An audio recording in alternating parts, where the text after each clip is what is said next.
पश्चिम बंगाल चुनाव में बड़ी हार के बाद अब ममता बनर्जी पूरी तरह आक्रामक नजर आ रही हैं। सत्ता हाथ से निकलने के बाद टीएमसी की बैठक में ममता ने ऐसा बयान दिया है जिसने दिल्ली की राजनीति में हलचल बढ़ा दी है। ममता बनर्जी ने साफ कहा है कि बीजेपी की सरकार ज्यादा दिनों तक नहीं टिकेगी। आखिर हार के बाद ममता बनर्जी इतना बड़ा दावा क्यों कर रही हैं और बंगाल में अब आगे क्या होने वाला है, चलिए समझते हैं पूरी कहानी। पश्चिम बंगाल विधानसभा चुनाव में करारी हार मिलने के बाद टीएमसी अब अपने संगठन को संभालने और कार्यकर्ताओं का मनोबल बढ़ाने में जुट गई है। इस बीच पार्टी सुप्रीमो ममता बनर्जी ने बीजेपी पर बड़ा हमला बोला है। कालीघाट में पार्टी विधायकों और नेताओं के साथ हुई बैठक में ममता बनर्जी ने दावा किया कि दिल्ली में बीजेपी की सरकार ज्यादा समय तक सत्ता में नहीं रहेगी। सूत्रों की माने तो ममता बनर्जी ने कहा कि देश के राजनीतिक हालात तेजी से बदल रहे हैं और आने वाले दिनों में केंद्र की सरकार पर असर देखने को मिल सकता है। ममता बनर्जी का यह बयान ऐसे समय आया है जब पश्चिम बंगाल चुनाव में बीजेपी ने बड़ी जीत दर्ज की है। चुनाव में बीजेपी को करीबन 207 सीटें मिली, जबकि टीएमसी सिर्फ 80 सीटों पर सिमट गई। पिछले 15 साल से सत्ता में रही टीएमसी के लिए बड़ी हार का झटका माना जा रहा है।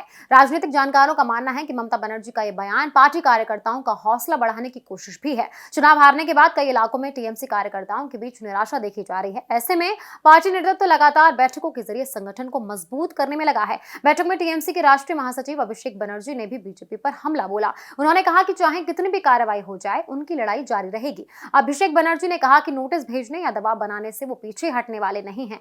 इसी दौरान पश्चिम बंगाल के नए मुख्यमंत्री शुवेंदु अधिकारी पर भी उन्होंने तीखा आरोप लगाया। टीएमसी नेताओं ने कहा कि राज्य की राजनीति में बदले की भावना से काम किया जा रहा है। इधर चुनाव नतीजों के बाद बंगाल में कथित पोस्ट पोल हिंसा को लेकर भी राजनीति तेज हो गई है। टीएमसी ने कलकत्ता हाईकोर्ट का रुख किया है और आरोप लगाया है कि कई जगहों पर उसके कार्यकर्ताओं और पार्टी कार्यकर्ताओं पर भी हमले हुए हैं। पार्टी की तरफ से अदालत में कहा गया कि कोलकाता, हावड़ा और कई जिलों में आगजनी और तोड़फोड़ की घटनाएं सामने आई। वहीं बीजेपी और टीएमसी दोनों ही एक दूसरे पर हिंसा भड़काने के आरोप लगा रही है। अब बंगाल की राजनीति पूरी तरह गरमाई हुई है। एक तरफ बीजेपी अपनी बड़ी जीत को ऐतिहासिक बता रही है तो दूसरी तरफ टीएमसी हार के बाद भी संघर्ष जारी रखने का दावा कर रही है।